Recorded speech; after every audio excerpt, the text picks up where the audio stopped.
ثم الرضا عن أبي بكر وعن عمر وعن علي وعن عثمان ذي الكرم. ایک دو اور انتہائی خیانتیں اور بددیانتی ہوئی، اور یہ خطابات میں بھی کہا جا رہا ہے مسلسل، اور کتابوں میں بھی لکھا جا رہا ہے کہ علامہ ذہبی نے میزان الاعتدال میں بھی لکھا ہے اس پورے واقعہ کو.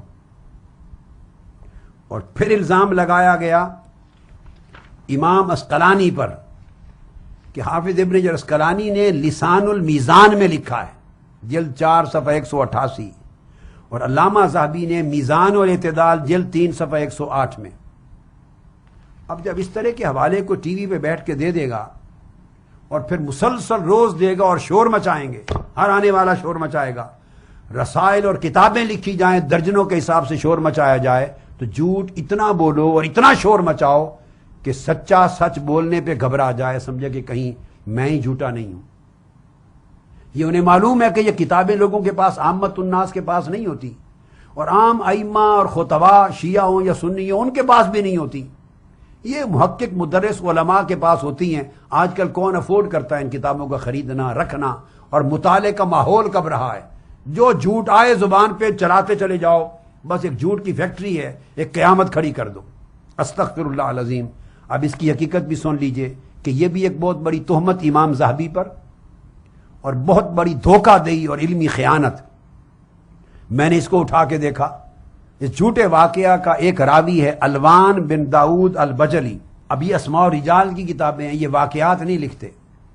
تو علامہ ذہبی نے میزان الاعتدال میں الوان بن داؤد البجلی اس کو لکھا ہے کہ یہ منکر الحدیث ہے، ثابت کیا ہے، اور اس کی روایات قابل اعتماد نہیں ہیں، مردود ہیں. اور ہر کتاب میں، اہل سنت لے لیں، اہل تشیع لے لیں، تاریخ کی جس کتاب میں اس واقعے کا کسی بھی حوالے سے ذکر آیا ہے، ہر سند میں یہ راوی ہے. یہ روایتیں ساری اس گرد گرد گھومتی ہیں، الوان بن داؤد البجلی. اور کتب میں، اہل کتب نے لکھا ہے کہ اس واقعے کا جو متن ہے اس کے سوا کسی اور راوی سے معروف ہی نہیں ہے. ہر سند میں یہ آتا ہے. اور جو ایک دو سندیں اس کے علاوہ تھی وہ میں نے الگ آپ کو بیان کر دی. بعض سندیں اس کے علاوہ تھیں، ان کی تنقیح اور ان پر جرح الگ کر دی. باقی موسٹلی جو بچتی ہیں وہ اس کے گرد گھومتی ہیں. اب اس الوان بن داؤد البجلی کو امام بخاری نے اس پر لکھا، امام بخاری نے، کہ منکر الحدیث ہے. یہ امام بخاری نے لکھا. امام اکیلی نے بیان کیا الضعفاء میں جلد 3 صفحہ 420 اسی طرح منکر الحدیث کے تحت کہ اس کی حدیثوں کی مطابقت نہیں کی جاتی، حدیث لا یتابع علیہ، قبول نہیں کی جاتی اس کی حدیث. اور یہ جو روایتیں ہیں وہ جو ایسی روایتیں جو بیان کرتا اس کے سوا اور کسی نے بیان ہی نہیں کی، کسی اور جگہ سے معروف ہی نہیں ہے وہ روایتیں. تو اس راوی کا مردود ہونا اور منکر الحدیث ہونا اس کو بیان کیا علامہ ذہبی نے. اور اس کے مردود ہونے کے نمونے کے طور پر انہوں نے کچھ روایتیں کوٹ کی کہ مثلا یہ روایت اس قسم کی اباطیل اور مردودات اور موضوعات یہ روایت کرتا تھا. انہوں نے اس کے جھوٹے ہونے یا مردود راوی ہونے کی دلیل میں یہ روایت کوٹ کی کہ اندازہ کرو اتنا یہ شخص منکر الحدیث اور مردود ہے کہ اس قسم کی روایتیں کوٹ کی. انہوں نے بطور دلیل اس کے مردود اور روایت ہونے کو کوٹ کیا. اس بیان کو انہوں نے اٹھا کے بنا دیا کہ یہ علامہ ذہبی نے میزان الاعتدال میں بھی بیان کیا اس کو. استغفر اللہ العظیم.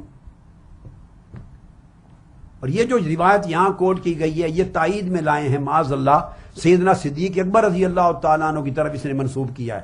یہ اس میں راوی ہے اس واقعہ میں کہ معاذ اللہ استغفر اللہ جب ان کا وفات کا وقت قریب آیا تو یہ الوان بن داؤد البجلی کہتا ہے کہ وفات کا وقت قریب جب آیا تو اس وقت معاذ اللہ وہ تاسف میں تھے، افسوس کر رہے تھے. کہتے تھے کاش زندگی میں نے 3 کام نہ کیے ہوتے، ان پر مجھے بڑا افسوس ہے. ان 3 کاموں میں سے ایک کام پھر اس واقعے کو کوٹ کر دیا کہ یہ جو ایک جملے میں کہا کاش مجھ سے یہ نہ ہوا ہوتا. یعنی منسوب تو سیدنا عمر فاروق کی طرف کیا تھا معاذ اللہ، اور جھوٹا واقعہ یہ ہے کہ بھیجا سیدنا صدیق اکبر نے تھا کہ جا کے یہ کراؤ۔ اب یہ روایت ایک اور گھڑی گئی کہ وفات کے وقت وہ اس کام کے ہونے پر زندگی میں اپنی وفات سے قبل افسوس کر رہے تھے، ملال تھا ان کو، تأسف تھا۔ اس پر یہ الوان بن داؤد البجلی اس واقعے کا راوی ہے۔ اب انہوں نے اس کو اس واقعے کی تائید میں لیا ہے شیعہ حضرات نے کہ دیکھیے وفات کے وقت انہوں نے اس پر افسوس کا اظہار کیا، ان کو ملال تھا۔ اور یہ جو روایت ہے اس بجلی سے، الوان بن داؤد سے، وہ انہوں نے اس کے مردود الروایت ہونے اور منکر الحدیث ہونے کے ثبوت کے طور پہ پیش کی ہے کہ ایسی جھوٹی روایتیں بیان کرتا تھا۔ اس کو اٹھا کے انہوں نے ثبوت بنا دیا۔ اور یہ واقعہ بھی، یہ جو روایت ہے، یہ بھی علامہ ذہبی نے میزان الاعتدال میں الوان بن داؤد کے ترجمے میں کیا ہے۔ پھر امام ابن حجر اسقلانی پر بھی تہمت لگائی کہ ان کی کتاب لسان المیزان میں انہوں نے بھی درج کیا ہے، اس کی حقیقت بھی یہی ہے۔ اسے اٹھا کے دیکھا تو یہی الوان بن داؤد بجلی کا ترجمہ قائم کیا ہے حافظ ابن حجر اسقلانی نے، جلد 4 صفحہ 188، اور انہوں نے بھی کہا کہ یہ منکر الحدیث تھا۔ امام اسقلانی نے بھی ثابت کیا، اور اکیلی کے قول سے کہا کہ اس کی حدیث قابل قبول نہیں ہے۔ امام بخاری کے حوالے سے کہا، اس طرح مختلف ائمہ کے حوالے دے کر، اور پھر جب اس کو منکر الحدیث ثابت کیا تو اس کے مردود روایت ہونے کی دلیل اور شہادت کے طور پر اس کی اس روایت کو کوٹ کیا کہ ایسی جھوٹی مردود قسم کی اباطیل روایت کرتا تھا۔ انہوں نے بھی اس کے جھوٹ کے ثبوت کے طور پہ پیش کیا، یار لوگوں نے اٹھا کر اسے گواہی بنا لی کہ اہل سنت کی کتابوں میں بھی آیا ہے۔ یعنی یہ ایک انتہا ہے علمی خیانت کی۔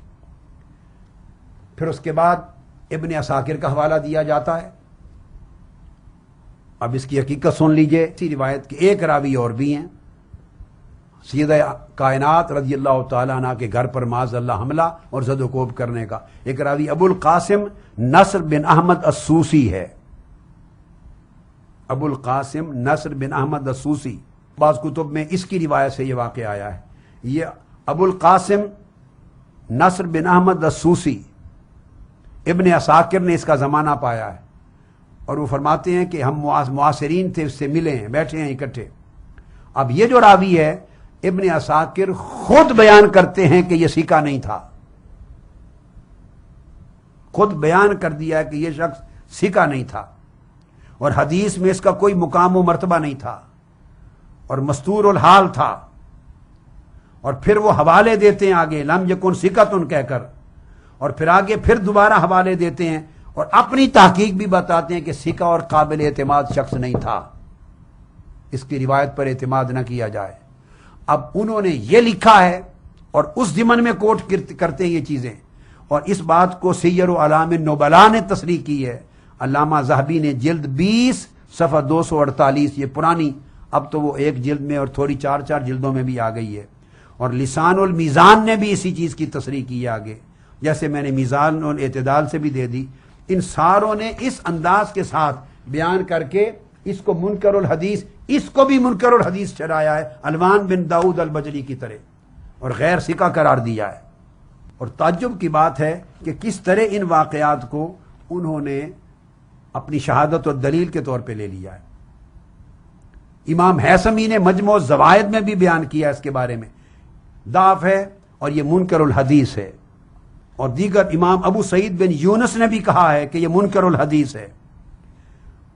اور پھر اس کے بعد اس کی روایات میں تضاد ہے، میں اس لیے اس پر بات کر رہا ہوں چونکہ بے شمار کتب میں اس واقعے کی اسانید اس الوان بن داؤد البجلی کے گرد گھومتی ہیں، مدار ہے اس پر، یہ کلی ہے اس کی ان روایتوں کی۔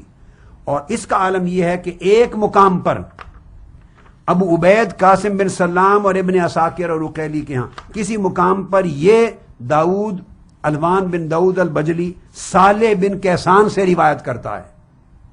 آپ اس کے تضادات دیکھیے، منکر الحدیث ہونے اور مردود روایت ہونے کی کتنی شہادتیں ہیں۔